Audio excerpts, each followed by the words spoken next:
प्राचीन समय की बात है। किसी गांव में एक ज्ञानी पंडित रहता था। उस पंडित का एक दोस्त दूसरे गांव में रहता था और वह जन्म से ही लंगड़ा और गूंगा था। एक दिन पंडित अपने उस दोस्त से मिलने के लिए घर से निकला। उसके दोस्त का गांव वहां से काफी दूर था। वह ज्ञानी पंडित रास्ते में जा ही रहा था कि उसे अचानक एक आदमी मिला। वह आदमी भी उस पंडित के साथ साथ चलने लगा। पंडित ने भी सोचा कि रास्ता बहुत लंबा है, इस आदमी के साथ बातें करते करते रास्ता आसानी से कट जाएगा। ज्ञानी पंडित ने उस आदमी से उसका नाम पूछा तो उस आदमी ने अपना नाम महाकाल बताया। अब पंडित और महाकाल दोनों साथ साथ चल रहे थे कि रास्ते में एक दूसरा गांव आया। तब महाकाल ने उस पंडित से कहा कि तुम आगे चलो, मुझे इस गांव में एक पहचान वाले से थोड़ा सा काम है, मैं काम खत्म करके अभी आता हूं। थोड़ी ही देर में गांव में एक भैंस ने एक आदमी को मार दिया और यह खबर पूरे गांव में फैल गई। कुछ ही देर में महाकाल पंडित के पास वापस आ गया। वह दोनों साथ साथ आगे बढ़ने लगे।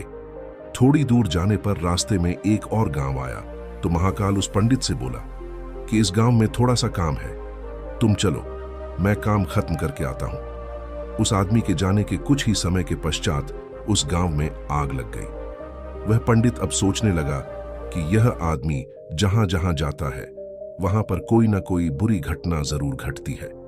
अत उस पंडित ने महाकाल से पूछ ही लिया कि भाई तुम कौन हो, तुम जहां भी जाते हो वहां कोई ना कोई बुरी घटना जरूर होती है।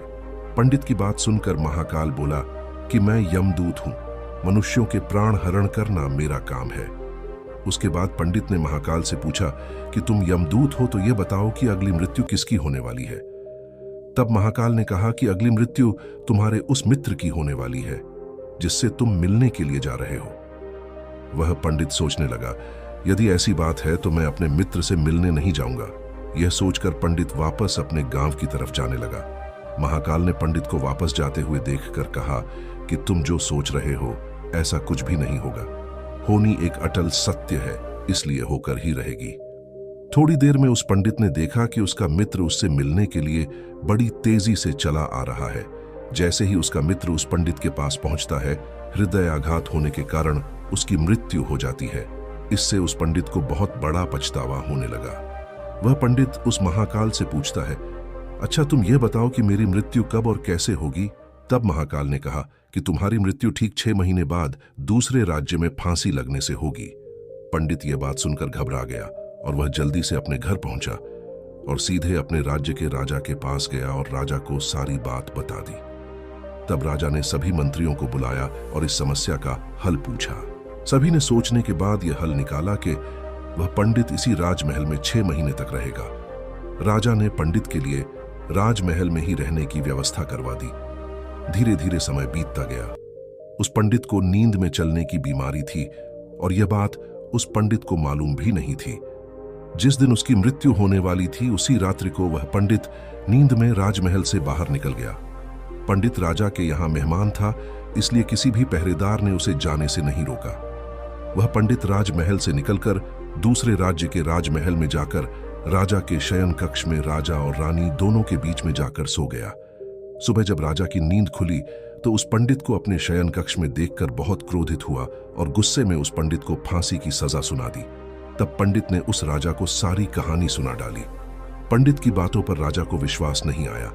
उसकी बातों की सच्चाई जानने के लिए राजा ने अपना एक गुप्तचर अपने पड़ोसी राजा के पास भेजा। गुप्तचर ने वापस आकर पंडित की बातों पर सच की मुहर लगा दी। यह सुनकर उस राजा को अपने दिए दंड पर बहुत पछतावा हुआ। लेकिन उस राज्य का एक नियम था कि एक बार राजा जो सजा सुना दे अभी उसको बदला नहीं जा सकता। राजा ने एक राजसभा बुलाई और सभी मंत्रियों से इसका उपाय पूछा। तब उस राज्य सभा में यह फैसला लिया गया कि एक कच्चे धागे का फंदा बनाकर आप पंडित को पहनाकर अपना वचन पूरा कर लीजिए। कच्चे धागे का फंदा होने के कारण पंडित की मृत्यु भी नहीं होगी और आपके फैसले की लाज भी बच जाएगी। तब कच्चे धागे से फांसी का फंदा बनाया गया और उसके अगले दिन पंडित के गले में डालकर फंदे को खींच दिया गया। सभी ने यह सोचा था कि पंडित को कुछ नहीं होगा।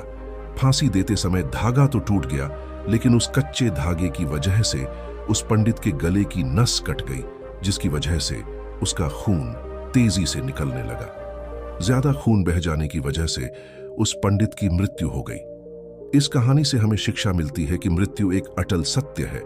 मृत्यु से कभी घबराना नहीं चाहिए। हर जीव अपने किए हुए कर्मों के अनुसार निश्चित समय के लिए इस संसार में आता है।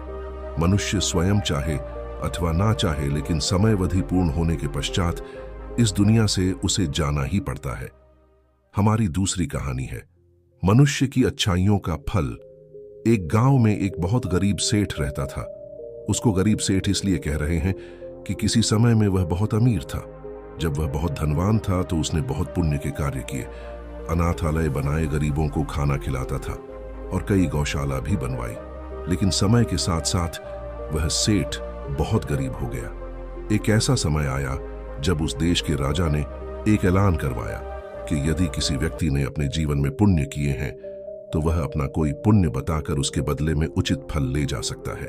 यह बात जब सेठानी ने सुनी तो उसने सेठ जी से कहा, आपने तो अपने जीवन में बहुत पुण्य किए हैं, आप भी राजा के पास जाकर अपने पुण्य बताकर उनके बदले में जो भी फल मिले उसको ले आओ। सेठ को सेठानी की बात उचित लगी और वह अगले दिन राजा के महल जाने को तैयार हो गया। सेठानी ने जाने से पहले सेठ के लिए 4 रोटी बनाकर बांध दी और कहा, रास्ते में जब भूख लगे तो इसको खा लेना।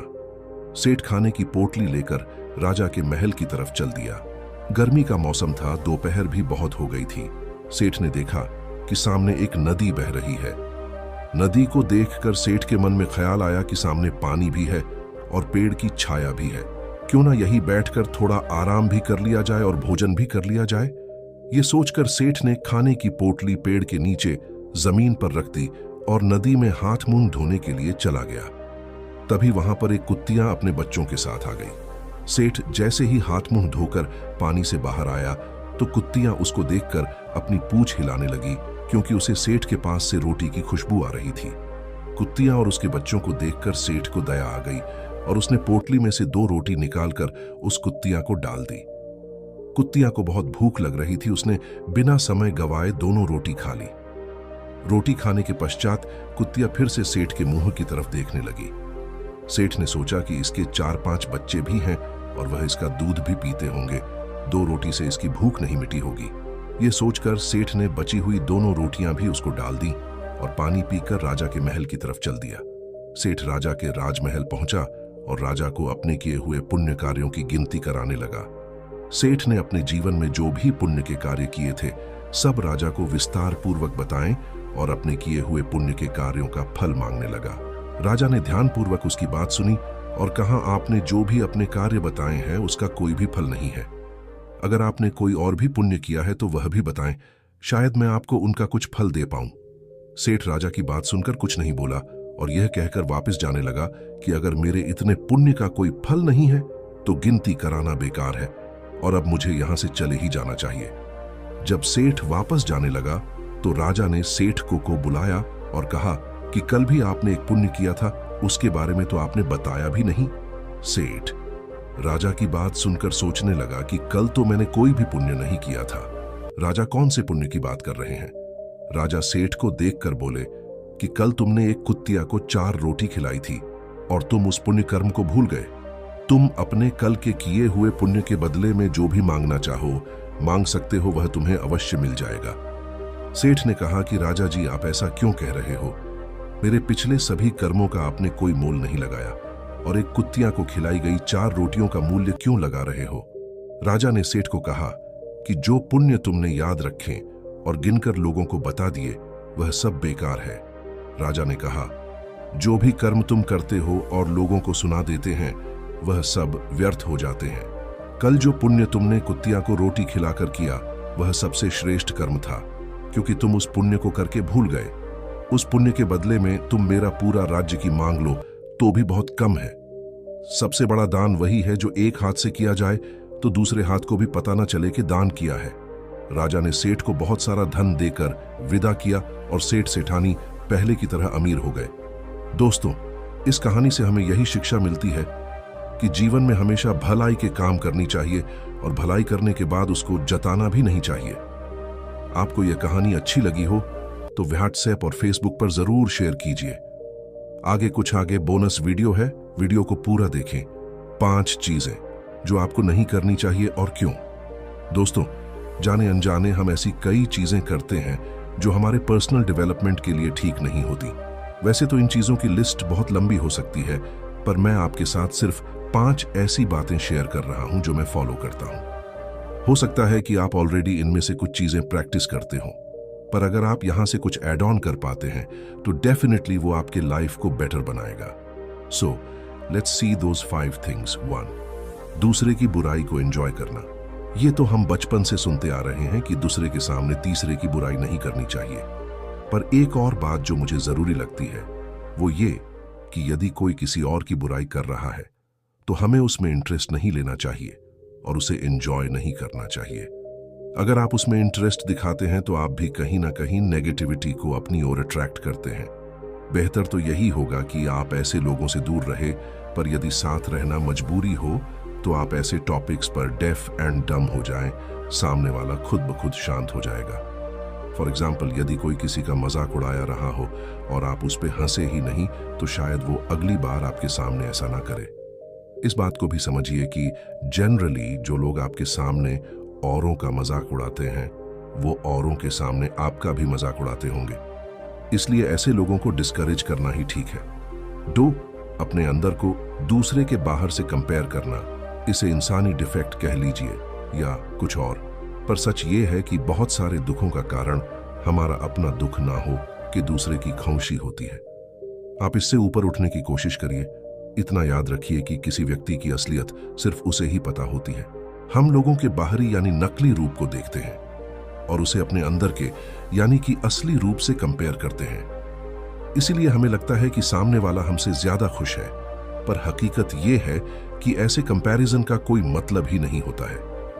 आपको सिर्फ अपने आप को इंप्रूव करते जाना है और व्यर्थ की कंपैरिजन नहीं करनी है। 3, किसी काम के लिए दूसरों पर डिपेंड करना। मैंने कई बार देखा है कि लोग अपने जरूरी काम भी बस इसलिए पूरा नहीं कर पाते क्योंकि वो किसी और पे डिपेंड करते हैं। किसी व्यक्ति विशेष पर डिपेंड मत रहिए। आपका गोल समय सीमा के अंदर टास्क का कंप्लीट करना होना चाहिए। अब अगर आपका बेस्ट फ्रेंड तत्काल आपकी मदद नहीं कर पा रहा है तो आप किसी और की मदद ले सकते हैं, या संभव हो तो आप अकेले भी वो काम कर सकते हैं। ऐसा करने से आपका कॉन्फिडेंस बढ़ेगा। ऐसे लोग जो छोटे छोटे कामों को करने में आत्मनिर्भर होते हैं वही आगे चलकर बड़े बड़े चैलेंजेस भी पार कर लेते हैं। तो इस चीज को अपनी हैबिट में लाइए। ये जरूरी है कि काम पूरा हो, ये नहीं कि किसी व्यक्ति विशेष की मदद से ही पूरा हो। 4, जो बीत गया उस पर बार बार अफसोस करना। अगर आपके साथ पास्ट में कुछ ऐसा हुआ है जो आपको दुखी करता है तो उसके बारे में एक बार अफसोस करिए, 2 बार करिए, पर तीसरी बार मत करिए। उस इंसिडेंट से जो सीख ले सकते हैं वो लीजिए और आगे का देखिए। जो लोग अपना रोना दूसरों के सामने बार बार रोते हैं उसके साथ लोग सिंपैथी दिखाने की बजाय उससे कटने लगते हैं। हर किसी की अपनी समस्याएं हैं और कोई भी ऐसे लोगों को नहीं पसंद करता जो लाइफ को हैप्पी बनाने की जगह सैड बनाए। और अगर आप ऐसा करते हैं तो किसी और से ज्यादा आप ही का नुकसान होता है। आप पास्ट में ही फंसे रह जाते हैं और ना इस पल को जी पाते हैं और ना फ्यूचर के लिए खुद को प्रिपेयर कर पाते हैं। 5, जो नहीं चाहते हैं उस पर फोकस करना। संपूर्ण ब्रह्मांड में हम जिस चीज पर ध्यान केंद्रित करते हैं उस चीज में आश्चर्यजनक रूप से वृद्धि होती है। इसलिए आप जो होते देखना चाहते हैं उस पर फोकस करिए, उस बारे में बात करिए, ना कि ऐसी चीजें जो आप नहीं चाहते हैं। फॉर एग्जाम्पल, यदि आप अपनी इनकम बढ़ाना चाहते हैं तो बढ़ती महंगाई और खर्चों पर हर वक्त मत बात कीजिए, बल्कि नई अपॉर्चुनिटीज और इनकम जनरेटिंग आइडियाज पर बात कीजिए। दोस्तों, मैं उम्मीद करता हूं कि इन छोटी छोटी बातों पर ध्यान देकर आप सेल्फ इंप्रूवमेंट के रास्ते पर और भी तेजी से बढ़ पाएंगे और अपनी लाइफ को खुशहाल बना पाएंगे।